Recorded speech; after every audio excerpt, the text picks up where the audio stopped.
Sí, gracias, señor Armengol. Buenos días, señorías. Señora Blanquer, ¿podría usted haber defendido al señor Mazón, al que le quemaron unos socios suyos independentistas catalanes, su foto? Pero en lugar de eso usted prefiere, como la señora Morán, insultar al Partido Popular y dejar que los independentistas catalanes insulten a todos los valencianos. Esa es la defensa del Partido Socialista de la Comunidad Valenciana. Y señora Sagastizábal, señora portavoz del PNV, qué tranquilidad da saber que ustedes, los vascos, no van a perder entre 6.000 y 13.500 millones de euros de financiación de sanidad, educación, servicios sociales. Eso debe dar mucha tranquilidad, pero le aseguro que a los gallegos, a los andaluces, a los extremeños, a los castellano-manchegos, a los castellano-leoneses, a los cántabros, nos preocupa muy mucho esa financiación singular, ese independentismo fiscal para Cataluña, porque nos quita servicios públicos, empeorará nuestros servicios públicos y, por supuesto, el Partido Popular defenderá siempre esa bandera. En cualquier caso, la complicidad en este expolio al resto de españoles no les hace a ustedes, señora Sagastizábal, mejor que Pedro Sánchez. Y verán, señorías, llevamos aquí ya 3 horas en las que de una u otra manera se repite siempre la misma secuencia. La oposición reclamamos transparencia en la gestión, rendición de cuentas ante los ciudadanos, respeto a la separación de poderes, al Estado de Derecho y, sin embargo, por otro lado, los socios parlamentarios de Sánchez se atrincheran en su sectarismo, incapaces de defender la no gestión de este desgobierno que sufrimos cuando se trata de la defensa de los valores democráticos como la igualdad ante la ley, la solidaridad entre ciudadanos y también entre territorios y la separación de poderes. Y lo mismo da que hablemos de política internacional, de la postura de España ante el dictador Maduro y su indiscutible fraude electoral en Venezuela, que si hablamos de la inmigración, esa crisis que solo está comenzando, pero ya desborda las Islas Canarias y Ceuta, y amenaza con hacerlo en otras muchas comunidades autónomas. La respuesta, la suya, siempre es la misma. La descalificación, el insulto, la negativa a dar explicaciones, no al Partido Popular, a los ciudadanos, al conjunto de los españoles, señorías. Con su actitud dibujan ustedes la triste realidad de un desgobierno atrincherado en sus mentiras, desbordado por la corrupción y alejado de la realidad de los españoles. Y mucho me temo que en este punto ocurrirá algo parecido, ya que me corresponde defender la solicitud de comparecencia del presidente del Gobierno para que explique las razones por las que un prófugo de la justicia pudo pasearse el pasado 8 de agosto por Barcelona, a pesar de tener una orden de arresto cursada nada menos que por el Tribunal Supremo. Permítame recordarles lo que ocurrió aquel día en Barcelona. En primer lugar, dejemos claro que Pedro Sánchez y el ministro del Interior son los máximos responsables de garantizar el cumplimiento íntegro de las leyes y las resoluciones judiciales a través de las fuerzas y cuerpos de seguridad del Estado. Los españoles tuvimos que asistir atónitos a unos acontecimientos bochornosos. Todo el mundo se preguntaba ¿dónde está Pedro Sánchez? ¿Dónde está el ministro del Interior? ¿Dónde está la ministra de Defensa y responsable del CNI? ¿Acaso España no tiene un gobierno, señorías? Esto es lo que se preguntaban los españoles. El operativo policial, supervisado por el ministro del Interior en colaboración con los Mossos de Escuadra, más pareció el atrecho de una ópera bufa que la ejecución de una orden de arresto a una persona que lleva 7 años fugada. Menudo desastre, señorías. O quizá sea mejor decir todo un éxito, según se mire. Probablemente asistimos a la escenificación de un teatrillo para el que fueron necesarios una serie de actos en forma de fallos graves e incuestionables en lo que debería ser un operativo relativamente sencillo. La situación fue de tal calibre que nadie duda de la necesaria complicidad de algunas autoridades encargadas de detener al delincuente prófugo. Puigdemont había anunciado días antes la hora y el lugar exacto de su presencia el 8 de agosto en Barcelona. Sin embargo, los Mossos reconocen que hubo, y cito textualmente, errores en el dispositivo. Qué eufemismo, ¿verdad, señorías? Errores en el dispositivo. Entre ellos, que el dron dejó de seguir al señor Puigdemont justo cuando éste empezaba su huida. Señorías, se trataba supuestamente de evitar la fuga y el dron deja de seguir al prófugo justo cuando comienza la fuga.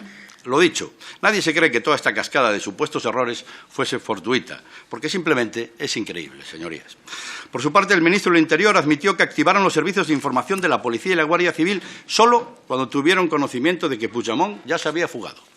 Marlaska renunció a sus competencias para activar los servicios de inteligencia antes de la fuga, para aumentar los controles previos en carretera y desplegar su propio plan al margen de los Mossos. Solo se movilizó cuando Puigdemont ya se había fugado.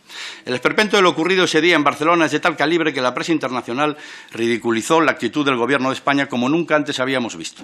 El Washington Post destaca que Puigdemont desaparece sorteando su arresto, lo que representa todo un desafío directo a las autoridades españoles. La edición digital del Times titulaba en su portada «Buscan a un separatista catalán tras el ridículo de su fuga ante 300 policías». En realidad eran 600, por si a ustedes les parece poco el bochorno que todos tuvimos que sufrir. Y este ridículo no sería posible sin la colaboración de algunas autoridades, como ya he dicho. Este ridículo no sería posible si quise mirar para otro lado de aquellos que tenían la obligación de detener al delincuente prófugo. Y así lo resumían con aciertos algunos otros medios internacionales, como la agencia Reuters, que destacaba que la posible detención de Puigdemont podría desestabilizar, y cito textualmente, la frágil coalición que gobierna España, que depende de los votos de Junts, del prófugo, para aprobar las leyes. Repito, la posible detención de Puigdemont podría desestabilizar la frágil coalición que gobierna España, que depende de los votos de Junts, del prófugo, para aprobar leyes. Y esa es la clave, señorías, y lo saben igual que yo, y no hay otra. Sánchez depende de un delincuente prófugo para continuar en Moncloa. Sánchez necesitaba que Puigdemont no fuera detenido y, oh casualidad, ocurrió exactamente eso. Sánchez y Puigdemont y Sánchez necesitaban lo mismo, que Puigdemont no fuera detenido, y así lo dejaron bien claro por acción o omisión ese mismo día 8 de agosto. Puigdemont, enemigo declarado de España y de nuestra Constitución, dedicó toda serie de insultos y acusaciones delirantes al rey, a nuestro Estado de Derecho, a los jueces y, por supuesto, al Partido Popular. Y al PSOE y al señor Sánchez le dedicó un atronador silencio cómplice. Y Sánchez, ¿cómo reaccionó ante esto, lo que estaba sucediendo en Barcelona, ante este esperpento vivido en Barcelona? Con el mismo silencio cómplice absolutamente atronador. Ni un tuit se dignó a escribir ni una sola palabra, señorías. Cuando se trata de defender nuestra democracia, nuestro Estado de Derecho, cuando se trata de defender la igualdad de los españoles ante la ley, de acreditar que los políticos no estamos por encima del resto de ciudadanos, cuando todo esto ocurre, como ocurrió el pasado 8 de agosto, el presidente del Gobierno no tiene el derecho a no hacer nada. El presidente del Gobierno no puede no hacer nada. Pero lo cierto es que Sánchez ya nos tiene acostumbrados a no hacer nada. Sánchez no hizo nada ante la corrupción que campaba a sus anchas por su gobierno desde 2018 a 2021, salvo quizás intentar ocultarla. Sí, señorías, hoy cualquiera puede afirmar sin miedo a equivocarse que el gobierno de Sánchez de 2018 a 2021 era un gobierno corrupto, porque así lo ha reconocido el ministro de Transporte tras hacer una auditoría. Tanto es así, señorías, que el propio Ábalos pide hoy explicaciones de que por qué no se hacen auditorías en otros ministerios, Sanidad e Interior concretamente, en una especie de primer aviso. Oye, que aquí se robaba mucho más. No me voy a comer yo todo el marrón, señorías. Es la realidad del gobierno del señor Sánchez. Hace unos días la UCO comenzaba una investigación en los ministerios de Teresa Rivera y en el de María Jesús Montero. Ya van 5 ministerios, señorías. No sienten vergüenza de todo esto. Tampoco van a dar explicaciones de todo esto. No piensan darlas nunca. Sánchez tampoco hizo nada ante la corrupción que campaba a sus anchas por su núcleo más cercano en el Partido Socialista durante más de 4 años. Sí, señorías, igualmente hoy se puede afirmar, sin miedo a equivocarse, que el PSOE de Sánchez, al menos de 2018 a 2021, era un partido corrupto hasta el tuétano, porque así lo ha reconocido el ministro de Transportes hace unos días. Sánchez no hace nada tampoco ante la posible corrupción que campa a sus anchas. Estoy terminando, gracias, presidenta.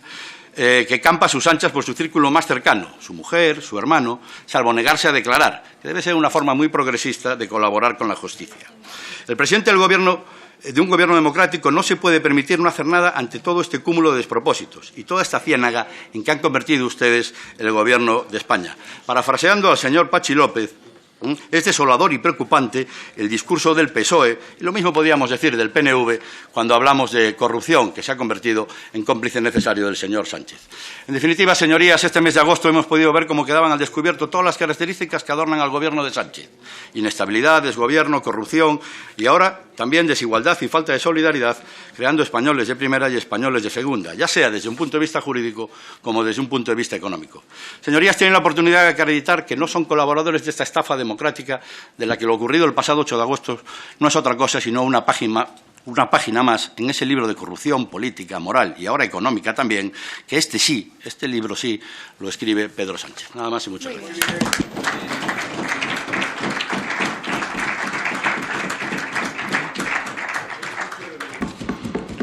Por el Grupo Parlamentario Socialista tiene la palabra el señor Zaragoza Alonso. Muchas gracias, presidente. Señor Olano, la verdad, por el mismo viaje de la condena a la quema de la imagen del señor Mazón, que a nosotros siempre nos parece mal que se queme la imagen de cualquier persona, de cualquier político, podría haber aprovechado para condenar también lo del muñeco de Pedro Sánchez. Por ese viaje le salía a usted barato. Es decir, las condenas se tienen que condenar siempre todo. Pero bueno, ya sabemos que ustedes tienen, como diríamos, un problema con la memoria, ¿no? Yo le escuchaba su intervención cuando se refería que el presidente del gobierno no explica lo que pasa con Puigdemont, su fuga y todas estas cosas, y la verdad es que, claro, los socialistas, como esto de la memoria histórica, nos gusta, ustedes no, ustedes parece que todo empezó ayer. Claro, parecía que estaba en el año 2017 y estaba escuchando a Mariano Rajoy explicando todo lo que había pasado con el señor Puigdemont. Y no, resulta que no se refería usted al señor Mariano Rajoy. Por eso les molesta a ustedes todo lo que sea recordar el pasado. Por cierto, no sé si se acordará, pero el que traspasó las competencias en seguridad y tráfico a los Mossos d'Esquadra en Cataluña, ¿sabe cómo se llamaba? No era Mariano Rajoy, era José María Aznar, 1996, Pacto del Majestic, un acuerdo que se ha desarrollado. Mire, es que al final, ¿sabes lo que ocurre en estos temas? Es que los veo a ustedes un poquito perdidos. Porque claro, cuando tienes que hacer oposición con cualquier cosa que ocurre, cuando haces oposición leyendo la prensa, ver las cosas que han ocurrido, entonces vas a rebufo de la prensa, pues te pasan estas cosas, que olvidas que has gobernado y que has tenido responsabilidades. Y habla de los libros de la corrupción. Claro, los especialistas en la enciclopedia Espasa Calpe de la corrupción solamente les parece poco un librito. Ustedes tienen toda la enciclopedia en este tema. Por eso les digo, les veo un poquito perdidos. Dijeron, fíjese, que el PSC haría presidente a Puigdemont. Es enemigo de España y amigo de González Pons. Ese con el que hoy ustedes están dispuestos a hablar todo el rato que haga falta. Fíjese si ha llegado, que fíjese si tenemos un acuerdo con ellos, que lo hemos hecho presidente según ustedes. Mire, el problema es que Salvador Illa es hoy el presidente de la Generalitat, no el señor Puigdemont, como ustedes afirmaron. ¿Qué les importa tanto mentir en campaña como fuera de campaña? Ustedes mienten permanentemente. Mire, señores, recuerden, ustedes ya no están en el poder. Es que se olvidan, la memoria no les funciona. Recuerden que el conflicto en Cataluña, aquel, se acabó. Que por primera vez después de 14 años, Cataluña vuelve a tener un presidente no independentista. Se tendrían que alegrar de que esto pasase. Les molesta. Que hemos recuperado la normalidad institucional, la veremos, la están viendo. Estamos hablando del presente. Ya veo que a la gente de la extrema derecha no le gusta ni hablar del pasado, porque creen que el pasado mejor no tocarlo, porque se recordarían lo que ustedes hacían en el pasado, y les molesta el futuro que hay, que es un futuro de un gobierno socialista. Que hemos recuperado la normalidad institucional. Y acepten que si no están en el gobierno es porque no consiguieron sumar una mayoría parlamentaria. O bueno, porque Feijóo no quiere. Lo que ustedes prefieran, tanto nos da el argumento que usen, pero no están en el gobierno. Los tuvieron. Y no olviden lo que hicieron, porque es muy importante recordar, porque cuando se critiquen cosas lo que no puedes hacer criticar es lo que tú has hecho, cuando otros están arreglándolo. Ustedes, ¿saben lo que les ocurre? Es que cuando tienen mayorías absolutas, olvidan lo que hacen con las mayorías absolutas. Lo que hicieron cuando estaba el señor Rajoy con mayoría absoluta, lo que estaba el señor Aznar con mayoría absoluta. Utilizan sus mayorías absolutas para evitar que se investigue a Ayuso, a Feijóo, a Moreno Bonilla y a sus familiares, y para usar las instituciones como el Senado en contra del presidente del gobierno. Estoy contestándole a lo que usted hablaba, porque usted no ha hablado de los Mossos, usted no ha hablado de Puigdemont, usted ha hablado de lo que le ha convenido a usted. Y para usar las instituciones como el Senado en contra del presidente del gobierno. Esto no es institucionalidad, esto es usar las instituciones para hacer política de bajo nivel.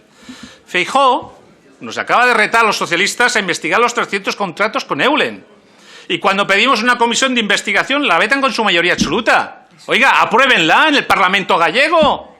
¿Qué les pasa? Votan ustedes en contra de la comisión de investigación y piden que los miremos los contratos, o una cosa o la otra.